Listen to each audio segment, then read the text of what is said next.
You know, when you think of Japan, you probably think of ancient traditions and a super fast-paced future, right? Well, hidden within all of that, there's this quiet but incredibly powerful story of faith. And it's a story that's told not just with words, but with art, with community, and yeah, with some real daily struggles. So, let's dive into this world together. This idea right here, this is really our starting point. The thought that art is a way to show divine love. It's the beginning of a journey into a world where faith isn't just something you believe in, it's something you meticulously craft and build and live.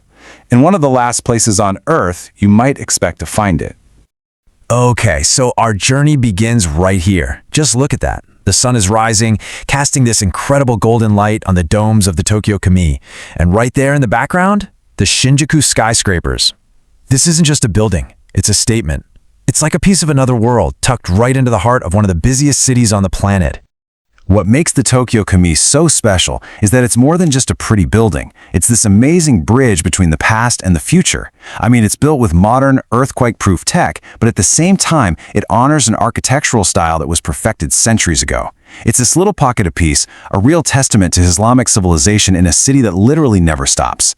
You really find the soul of the mosque when you look at the details. So get a little closer and look at the walls. See that? That's not just decoration. It's called husni hat, the art of beautiful writing.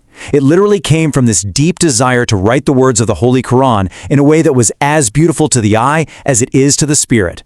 And right above the windows, the famous Hadith of Gabriel is woven right into the structure of the building itself. And the artistry just keeps going. The doors, the minbar, a lot of them are made using a technique called kundekari. And this is incredible. It's where tiny geometric pieces of wood are interlocked without a single nail or drop of glue. Think about that. Each little piece, totally unique, comes together to create this unbreakable whole. I mean, what a powerful symbol for faith and community, right? So let's go from this grand physical architecture to something way more personal. Because, you know, for a Japanese Muslim, the biggest things to navigate often aren't made of stone and wood, they're made of culture and conscience. So how do you bring two really profound identities together in harmony? To even begin to understand this, you've got to know about a core concept in Japanese culture, hane and tatame. Hane, that's what you truly feel inside, your real raw thoughts. But tatame is the face you show to the world, the polite, carefully chosen words you use to keep everything running smoothly. For generations, being a mature adult in Japan has meant mastering this balance. But here's the thing. For a new Muslim, this cultural ideal can become a huge spiritual challenge. Islam really calls for your inner self and your outer self to be aligned, for a kind of truthfulness that goes beyond just being polite. This quote from a Japanese revert just says it all. She realized that this principle she'd built her whole life on suddenly felt at odds with her faith. It begs the question, where does keeping the peace end and being true to your soul begin? And you know, this internal conflict, it really mirrors a whole set of much bigger challenges that exist outside the beautiful, peaceful walls of the mosque. The day-to-day reality for Muslims in Japan can be pretty complex, and it's often invisible to the rest of society. It's really the million-dollar question. We've seen the ideal, this incredible sanctuary, the breathtaking art. But for the roughly 230,000 Muslims who call Japan home, faith isn't just lived in moments of prayer. It's lived at the grocery store, at the office, and during life's biggest and smallest moments. So what do you think this number represents? 446. That's about how many halal certified restaurants there are in the entire country. In a nation with literally hundreds of thousands of places to eat, just finding a spot to share a meal that fits your faith is a real challenge, especially if you're not in a huge city like Tokyo.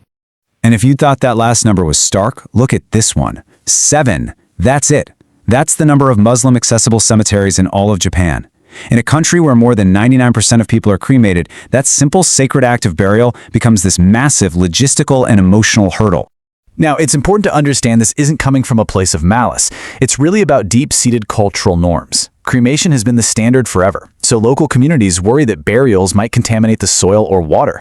But the result is that grieving families are put in this heartbreaking position, sometimes having to transport their loved ones clear across the country, which is incredibly expensive and emotionally draining. And the challenges pop up in the most ordinary places, like when you're just trying to buy groceries. So many products have hidden haram ingredients. Things like pork extracts, cooking wine like mirin, animal-based gelatin. They're in all sorts of Japanese sauces, snacks, and seasonings. If you can't read Japanese fluently, a simple shopping trip can turn into this super stressful mission to decode every single label. But here's the thing. This is not a story of defeat. Not at all. In the middle of all these quiet struggles, a really powerful story of resilience and innovation and community is being written. Because wherever challenges pop up, so does the will to build something new. This quote from the wife of a Japanese-American Muslim revert named Shig Holland, it just perfectly captures that feeling of isolation. You know, you're part of a small community, scattered all over, and she's seeing these amazing, vibrant Ramadan celebrations online with big families and tons of friends, and she just had this deep longing for that same connection. That sparked the idea to build it themselves. And that personal feeling, it wasn't just her, it was a catalyst. That deep, very human need for connection has actually sparked this grassroots movement all across Japan. It's an effort to weave a whole new social fabric, to build a community that actually feels like home. And this is where it gets really cool, where innovation meets faith. You've got online halal stores that deliver to your door anywhere in the country. You've got vibrant iftar parties organized specifically to fight that feeling of loneliness during Ramadan. The community is actively building solutions. Mosques are becoming real hubs, and new platforms are popping up to share cultural info, bridging the gap between Japanese society and its Muslim residents. So all of these different threads, the incredible artistry, the inner struggles, the day-to-day challenges, and the innovative community solutions, they're all weaving together to create something pretty remarkable, a totally new vision of what it means to be Japanese. And this isn't about choosing one identity over the other. Not at all. It's about synthesis. It's about finding a way to be fully Japanese and fully Muslim, creating this amazing, unique identity where your cultural heritage actually makes your faith richer and your faith gives a whole new meaning to your heritage. And hey, this isn't just some feel-good idea. It's a reality that people are noticing. A big report from the Sesrick Institute found exactly this, that Japanese Muslims are managing to build their identity without all the friction and tension you sometimes see in other parts of the world. So the key takeaway here is, this harmony is already happening. And that leaves us with one last really inspiring thought.